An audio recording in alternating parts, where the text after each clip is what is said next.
We just did an entire video about drumline tuning, and now we're doing another video about drumline writing. Oh yes, the educational content is flowing this week. So these tips and tricks for writing for drumline, they range all the way from someone who has no clue and is just starting out with their drumline writing career, and to someone who might have been writing for several years. You will learn something from this video, I guarantee it. So okay, we're just gonna start with the basics here. What note heads designate what technique you're gonna use. So we'll start with the snare drum. The regular note, I like to write it on the C line if that was treble clef, and this is also what the MuseScore defaults are, like all these note heads and different notes, so I just go with that. That is a snare drum note. Next we got the rim shot, which is when you hit the rim and the drum head at the same time and it's really, really loud. So that is notated with an X and also the top hat accent. That is the way I like to do it, and that is the common way that pretty much every drumline and chorus style marching does it. However, on the snare drum, it is assumed that when you have a rim shot, there will be some pulling back of the stick. If you leave the stick right in the middle, you can do that. That is just called a gok shot, and it is way, way louder than pulling back for what we call a ping shot. So here's a ping shot, and here's a gok shot. Got myself with that one. So if you want it to be a super loud gok shot, I recommend writing that in like with actual text over top of the note. And that's what I do for all the rest of these techniques. I write in what I want because yeah, it gets kind of confusing with all these different timbres and stuff with all the note heads. So it's better to just write them out. So the next one is just a rim click. And you can also do a cross stick, usually is done by putting the stick backwards. Get that, and we can do a stick shot, which is when you buzz one stick and then shot the stick with the other stick. Pretty cool sound right there. We can hit the shell of the drum. We can hit the cowbell. I don't have a cowbell mounted right now, but yeah, it's kind of common. Just have an accessory. It could be a gok block cowbell if you want to go there and do all that. And of course we got stick click, and we got back stick. All notated by writing it out and using different note heads. Again, these are just the MuseScore defaults that I like to use. And moving right along to the tenor drums here, this is a set of 6 drums, and they are written from highest pitch to lowest pitch in the order as listed in the sheet music. Now sometimes you won't have 6 drums, you just have 5 drums, as in you would eliminate this and just have the one spock. And if you have that, then you just take out the very highest note, the one that's written on a treble clef A. And just like the snare drum, we have rim shots that can go on any of the drums. The only thing with the rim shots that's different than the snare is on tenors, it will always be a ping shot, right? You'd never want to do a gok shot, right? Because the drum will ring less. So here's a normal ping shot. And here is a gok shot. Just sounds gross. You never want to do that. A cool little timbre unique to the tenor drums is the skank, which is a rim shot and then you muffle the head right after you hit it. And we also got rim clicks. I barely ever write rim clicks on any drum other than 3 and 4. Like if you want that timbre, that's just the most comfortable way to get it. Like 1 and 2, it's like kind of awkward reaching that far out, and the spots you have to do some like weird angle to make sure you play them and not hit the other drums. We could also do a cross stick like a snare. I think it sounds the best on drum 4. However, if you are gonna do that, you need the drums on a stand, right? Because, right, think of it, if you're wearing the drums here, you can't move, so you gotta reach like way out. I can like barely get there. Stick shots also sound pretty cool on the Spock drum. Not so cool on any drum other than that. You can also do shell clicks on drums 3 and 4. Only drums 3 and 4 because you can't reach the shells on any other drum. We can also add cowbells or accessories or whatever, and we can do stick clicks. Moving along to the bass drums, the tonal bass drums. I have 5 drums here, and they all go in pitch order and are notated as such on the score. If you have a 6th bass drum, I would put that on the D treble clef right below the staff. The next is unison, which is when all 5 of them play together. I really like having that kind of slash notation. I think that makes it real obvious when there's a unison note compared to a split part. And just like snare or tenors, you can do rim shots on the bass drums. However, I pretty much only ever write them on bass 1. You can do rim shots on all of them, but bass 1 is the only one that really has like that really high pitch, like full sound to it. Yeah, as opposed to a bass 5 rim shot, which will sound like this. There's just like no tone whatsoever when you do that. And I think that has a lot to do with just you have to pull back so your mallet head is like really far from the center, where bass 1 it's yeah, still in the center, or at least pretty close to it. And of course we got the rim click, which will be played right up here. Hopefully you have some of these rim savers, especially if you write a lot of these. And also the unison rim click, I like the big X. That will be really easy to see when you're reading the music.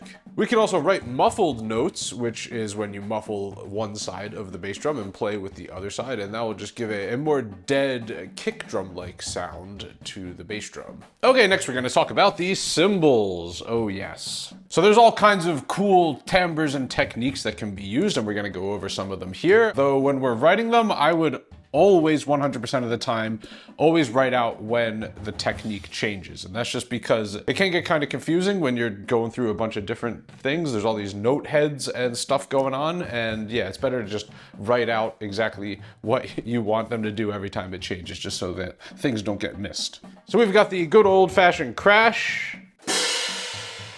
Got crash choke, tap, tap choke, sizzle, sizzle suck, hi-hat, ding, and zing.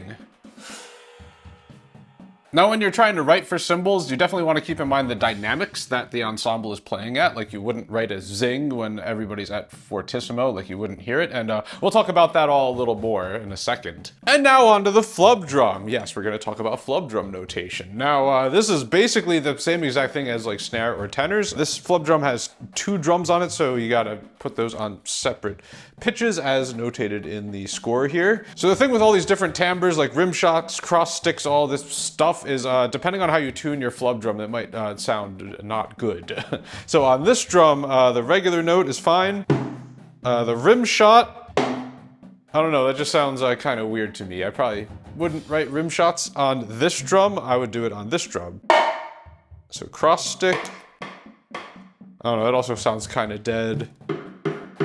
Also sounds kind of dead. Yeah, I don't know if I would do any of these with this tuning. If you tune your flub drum higher and maybe have more resonance, then you could experiment with all that if you feel like it. But yeah, just the simple, just standard notes are probably all I would write on this particular flub drum here. Moving on to dynamics and stick heights. These are also very important. So when writing dynamics, I like to always correlate a dynamic with a stick height. My system that I use is piano is 3 inches, which is about here. Mezzo piano, 6 inches, about here. Mezzo forte is 9 inches, about here. Forte is 12, right here.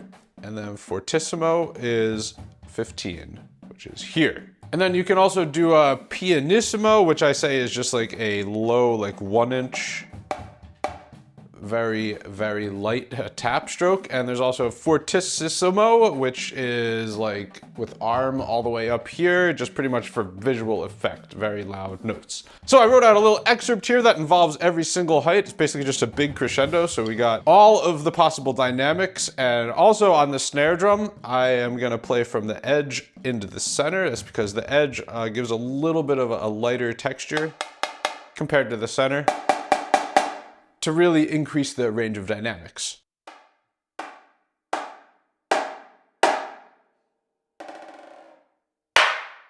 However, if I was actually writing this for a drumline, I would definitely not write it in this way with every single dynamic. I would do it like this, where there's a crescendo. It's the exact same thing, just looks a little bit neater. So a few other details in here. I always write the sticking out, all right? 100% of the time, snare and tenors and bass drum unison and flub drums, always write the stickings in. And I say bass drum unisons and not bass drum splits because sometimes the split parts is just like kind of common sense. Like in this, it's just 1, 2, 3, 4, 5. That would be all right hand notes going down. The buzz I would want on the bass one's left hand, which might not be common sense, so I wrote that in, and then big right hand unison at the end. And while I did edge to center on snare drum, tenor drums, you never do that. There's only one zone for that. Bass drums, I honestly rarely write at the edge of the drum. The reason for that is just because, you know, with a snared line, you might have like 8 people playing that. So playing at the edge is a lighter timbre. Now with the bass drums, when you play at the edge, it's one person per part, which makes it harder to hear. And also around the edge of the drum is muffling, right? You're playing basically right on the muffling, so that dampens out like pretty much all the sounds. And also the cymbals I mentioned before when I talked about them, the technique you're playing, that can match with the dynamic. So the cymbal part, we're imagining that we have a line of 4 cymbal players here. So we got ding, tap, sizzle, crash, choke. That's how the crescendo goes. That's because the ding and the tap are very quiet timbres. The sizzle is a little bit louder. The crash is very loud. Crash choke is also very loud. Zing on the pianissimo note, because that's really, really soft. And then we have the crash played by persons 1, 3, and 4. And another thing when you're writing for cymbals you want to think about is, you know, you're playing the split parts.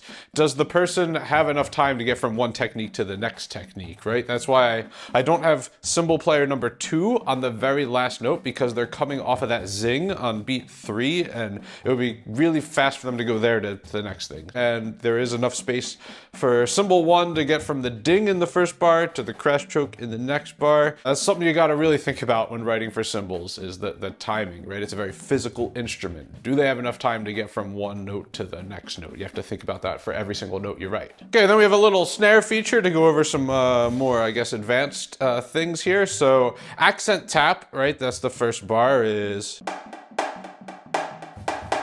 And the dynamics, right, you'll notice it's mezzo forte dash piano. And this is a common thing to do in Drumline, is to, if you have accent tap parts, is to write both dynamics, right? What is the accent dynamic and what is the tap dynamic? So that is mezzo forte to piano, also 9 to 3 inches. Then the second bar, we got some diddles. Now you always write a double stroke roll, that's 2 notes, with the slash notation as a diddle. And I think it's always important to write, we call that the check of the roll, is what the hand motion is doing underneath the roll. And that's just so that every single person plays the same stroke roll and everybody knows exactly what rhythm is behind the roll. And that also goes for buzz rolls, right? If you have... Right, it just sounds like one continuous note, but underneath that I'm really thinking triplet, triplet, triplet, triplet, 1. Not so everyone is playing the same hand motion and we look the same throughout the whole line. That goes for open stroke rolls and closed buzz rolls. Cool, then we got some flam stuff. Flams I like to write with the, so the grace note, but with the little slash through it. That's just kind of the drumming way to do it. And then we end with a little triplet 7-stroke roll, and the heights come up for extra emphasis. That triplet roll will be taps at 6 inches, accent at 12 inches.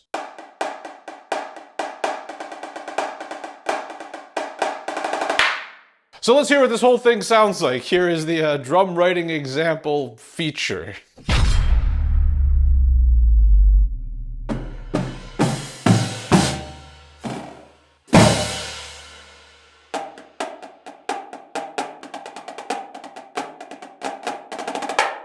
Okay, now we're going to talk about how to actually write the drumline music to a track, because that's usually what happens, right? You'll get like your marching band music or your front ensemble arrangement for indoor, and then you gotta write the drumline part to it. So the track we're using for this example is The Cutting Edge from the Brave Little Toaster. It goes like this.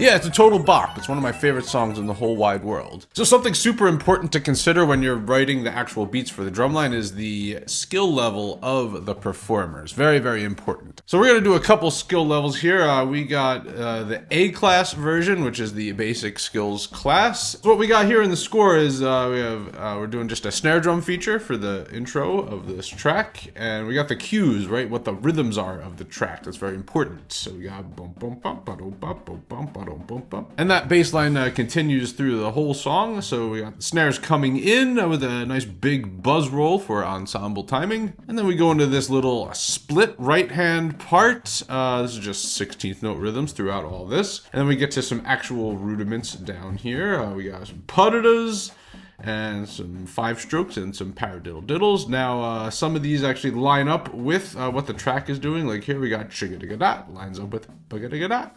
And then we got digga digga jagga. And honestly, like, I'm thinking of the snare line as more of like a drum set. It complements what the melody is doing, but it's just more so just like keeping time and adding accents in to keep that groove going, right? The groove is real important. We have some more rudiments, some 5 strokes, some tap 5s, crescendoing, paradiddle, shigga-digga-dum, ending with the track jigga-digga-dum.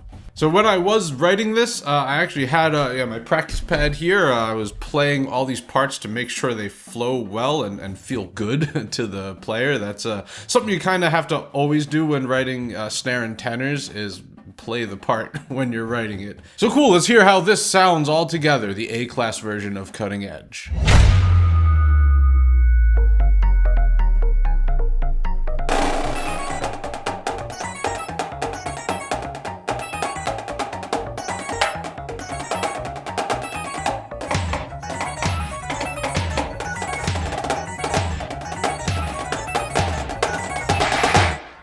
Pretty cool, right? Well, hold on to your hats there, kids, because we got some beefy beats coming up. I also wrote I call it a galactic class version, which is a step above world class. This is super ridiculously insanely hard because, well, I'm writing for myself, and I can play things that are super ridiculously insanely hard. So, okay, it's the same track, just a little bit longer.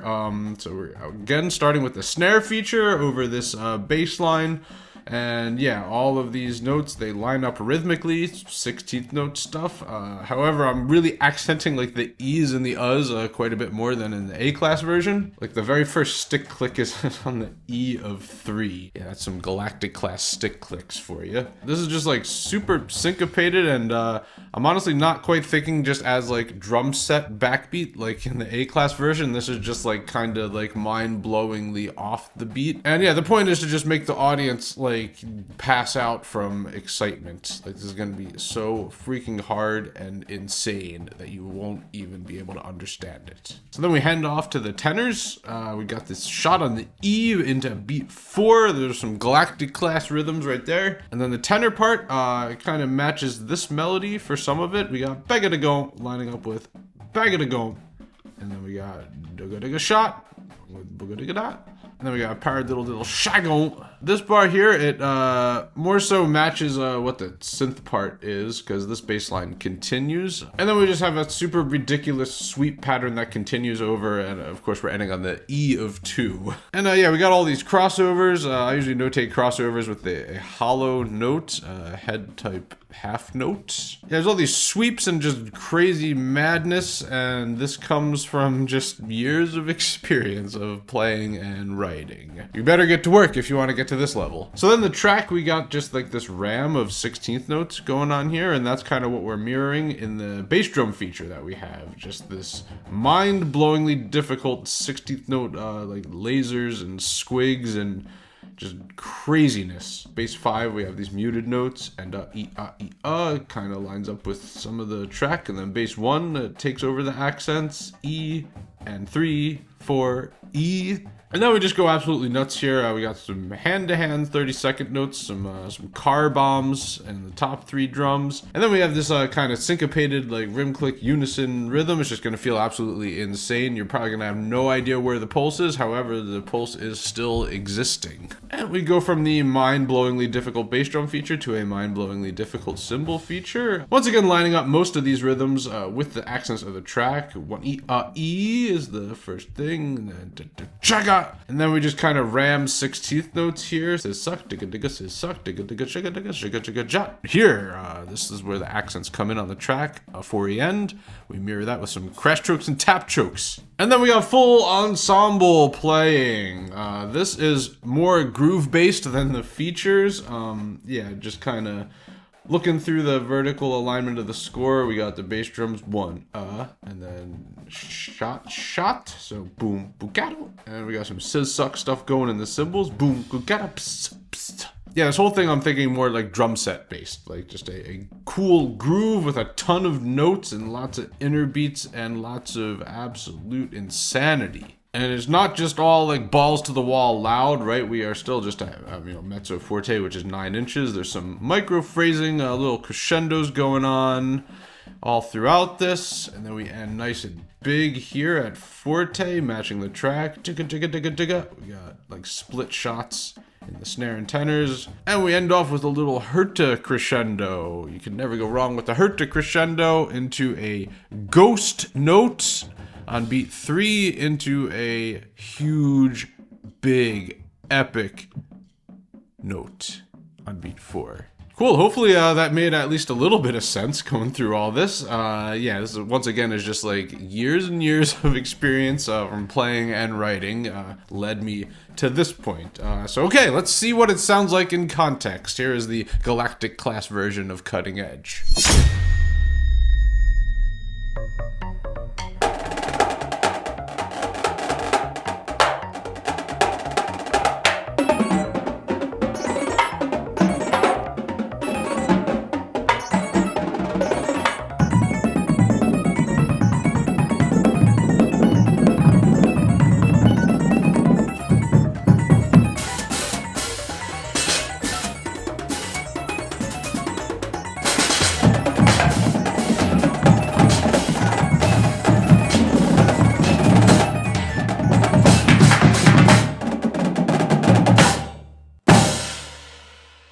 Compose a comment if you have any tips for writing drumline music. You can click on this video right here for more drumline content, and have a good morning.